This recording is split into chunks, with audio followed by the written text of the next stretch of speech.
Bismillahirrahmanirrahim. Assalamualaikum warahmatullahi wabarakatuh.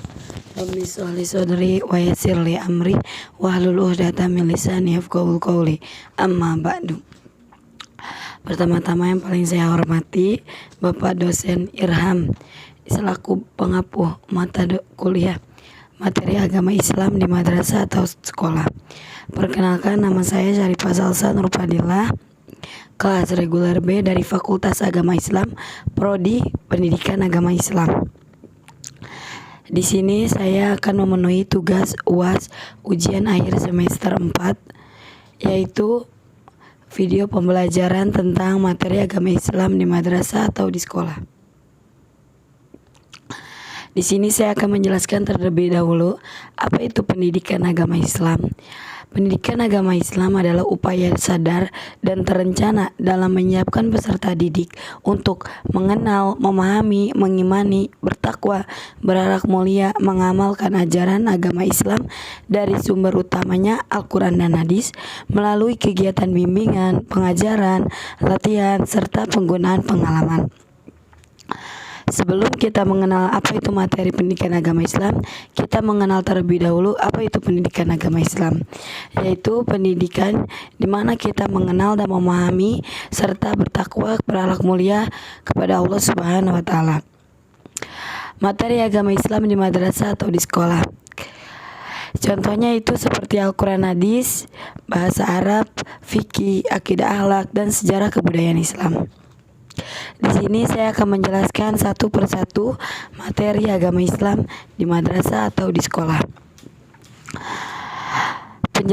Penjelasan standar kompetensi materi PAI Al-Quran Hadis.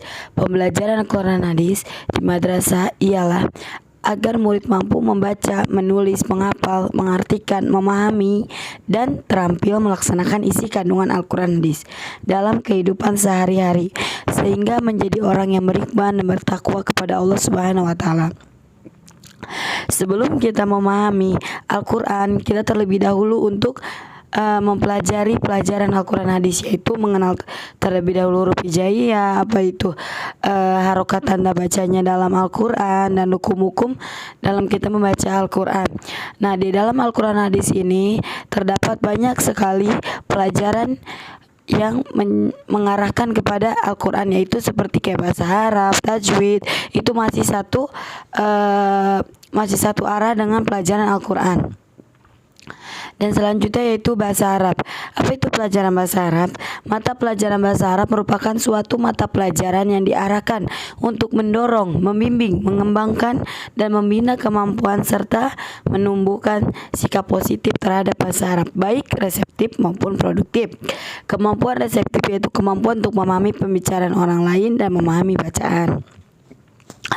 Jadi apabila kita ingin mengenal itu bahasa Al-Quran, nah itu kita harus memahami terlebih dahulu bahasa Arab, dan kita mempelajari bahasa Arab, kita memahami dan mengerti letak arti dalam bahasa Arab tersebut, dan kita tidak sembarang membaca Al-Quran. Jadi kita mengenal apa karena letak harokat dan syakalnya itu beda. Apabila kita tidak mempelajari bahasa Arab terlebih dahulu, kita akan salah mengartikan bahasa Arab tersebut. Yang selanjutnya itu fikih. Di sini terdapat dua, yaitu pengertian dan tujuannya. Pengertian pembelajaran fikih di madrasah. Fikih di madrasah adalah suatu kegiatan interaksi antara pendidik dan peserta didik yang memanfaatkan sumber belajar untuk memberikan pengetahuan mengenai fikih, yaitu ketentuan hukum yang mengatur berbagai aspek kehidupan, baik secara pribadi, masyarakat, maupun dengan Allah, di mana diperoleh dari dalil yang jelas di mana diajarkan di madrasah. Untuk kita melakukan kegiatan sehari-hari, kita harus mempelajari apa itu ilmu fikih. Di fikih kita diajarkan tata cara untuk kita melakukan sholat, yaitu seperti wudhu terlebih dahulu, dan kita diajarkan untuk mengamalkan keseharian kita. Nah, di dalam fikih ini kita diajarkan apa itu yang wajib dan apa itu yang sunnah dan apa itu yang haram, apa itu yang batil. Tujuan pembelajaran ilmu fikih itu apa sih? Pembelajaran fikih merupakan salah satu bagian dari pendidikan agama Islam yang memiliki tujuan menumbuhkan iman dan takwa melalui pemberian pengetahuan dan pengalaman dalam hal hukum Islam, baik terkait ibadah ataupun muamalah. Pembelajaran fikih bertujuan untuk mengajarkan murid agar terus berkembang sehingga bisa mengikuti dan menjawab setiap persoalan hukum yang sedang berjalan. Nah, selanjutnya yaitu pelajaran akidah akhlak. Apa itu akidah akhlak? Yaitu sub mata pelajaran pada jenjang pendidikan dasar yang membahas ajaran agama Islam, yang memberikan bimbingan kepada peserta didik agar memahami, menghayati, meyakini kebenaran ajaran Islam serta bersedia mengamalkannya dalam kehidupan sehari-hari. Apabila kita mempelajari ilmu fikih, itu untuk kita keseharian kita seperti sholat. Tetapi kalau akidah akhlak itu diterapkannya akhlaknya kita. Jadi amalnya kita di kehidupan kita sehari-hari. Yaitu selanjutnya pelajaran sejarah kebudayaan Islam atau bisa disebut SKI, merupakan salah satu materi pelajaran yang terhimpun dalam pendidikan agama Islam yang berisi tentang kebudayaan dan peradaban Islam di masa lampau yang diajarkan di jenjang pendidikan yang bernafaskan Islam, mulai dari madrasah ibtidaiyah, sanawiyah, dan madrasah aliyah. Apa itu pelajaran sejarah kebudayaan Islam? Dari tingkat ibtidaiyah, ia diajarkan yaitu tentang menceritakan kisah-kisah para nabi, para sahabat nabi, dan para mujtahid, yaitu para yang berjihad sebelum adanya Islam. Dari semua mata pelajaran agama Islam ini, untuk pelajaran di madrasah yaitu pelajaran agamanya ia terpisah seperti akidah, fikih, bahasa Arab, Al-Quran, hadis, sejarah kebudayaan Islam itu terpisah. Tetapi apabila kita belajar di sekolah atau bisa disebut negeri, itu menjadi satu pelajaran PAI, pendidikan agama Islam, hanya satu buku. Tetapi apabila kita belajar di swasta, pelajarannya pun terpisah dan per mata pelajaran. Selanjutnya saya di sini akan mereview materi selama 1 semester. Yang pertama yaitu materi sebelum awal atau sebelum UTS. Saya dipilih dalam tugas kelompok yaitu pelajaran Al-Quran dan hadis, dan ini bercabang dengan bahasa Arab. Saya menjelaskan apa itu bahasa Arab. Bahasa Arab itu bahasanya Allah, bahasa kalamullah, bahasanya Al-Quran. Dan kita sebelum mengenal Al-Quran, kita harus mempelajari bahasa Arab terlebih dahulu, karena supaya kita bisa mengartikan Al-Quran dan kita bisa menempatkan bahasa-bahasa tersebut, kita mengetahui tata letak bahasa tersebut. Jadi kita tidak salah mengartikan dan kita tidak salah berlafaz apabila kita mengenal bahasa Arab terlebih dahulu. Dan yang kedua, saya mereview buku paket kelas 12 SMA yaitu tentang pendidikan agama Islam dan budi pekerti. Seperti yang saya bilang,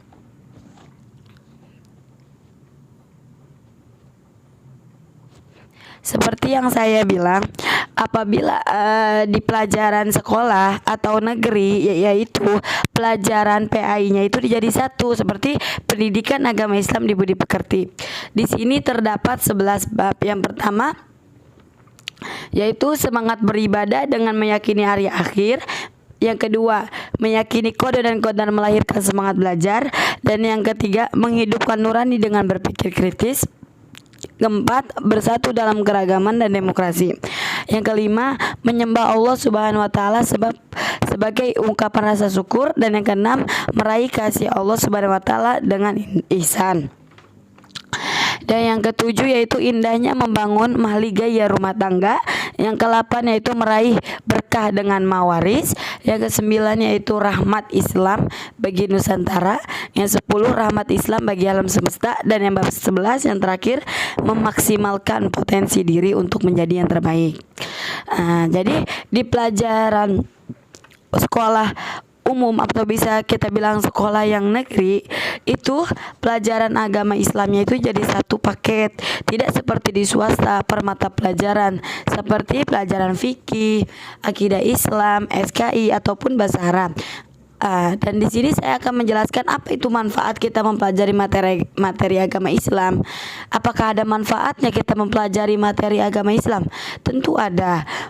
Manfaatnya itu memberikan tuntunan dan ajaran hidup, dapat mengenal mana yang baik, mana yang buruk, dapat mendekatkan diri kepada Allah Subhanahu wa taala, dan dapat mengingat dengan larangan-larangan Allah Subhanahu wa taala. Kadang kita hanya mempelajarinya tanpa mempraktekinya. Kita hanya tahu mana yang baik dan mana yang buruk, tetapi kita masih menjalankan mana yang buruknya. Kita mengenal mana yang baik dan mana yang buruk, mana yang lurus dan mana yang belok. Tetapi kalau kita tidak diarahkan, kita tidak mempelajari ilmu materi agama Islam dengan sepenuh hati, dengan ikhlas, kita akan salah jalan.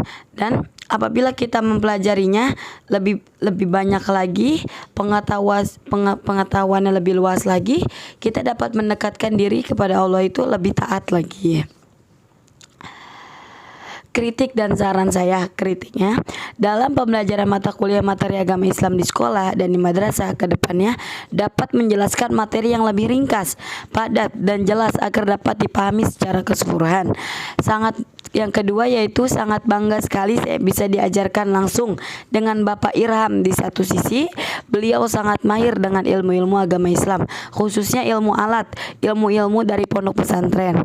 Dan di sisi lain beliau mengajarkan betapa pentingnya teknologi saat ini untuk bisa dimanfaatkan untuk hal-hal yang baik, bersyiar untuk agama melalui teknologi. Dan yang terakhir yaitu terima kasih untuk bimbingan Bapak selama 1 semester ini. Semoga ilmu yang diberikan bermanfaat untuk kita semua, umumnya untuk orang yang banyak. Dan mohon maaf apabila 1 semester ini saya dan teman-teman melakukan kesalahan, telat di kelas dan lain-lain. Mohon dibukakan pintu maaf-maafnya dan saya mengucapkan terima kasih banyak. Semoga kebaikan Bapak dibalas oleh Allah Subhanahu wa taala. Amin ya rabbal alamin. Mungkin cukup sekian dari saya. Ambil baiknya, buang buruknya. Maaf apabila ada kesalahan kata, baik kesalahan sikap saya. Semoga ilmu ini bisa bermanfaat. Selamat menonton. Terima kasih. Wabillahi taufiq walhidayah. Wassalamualaikum warahmatullahi wabarakatuh.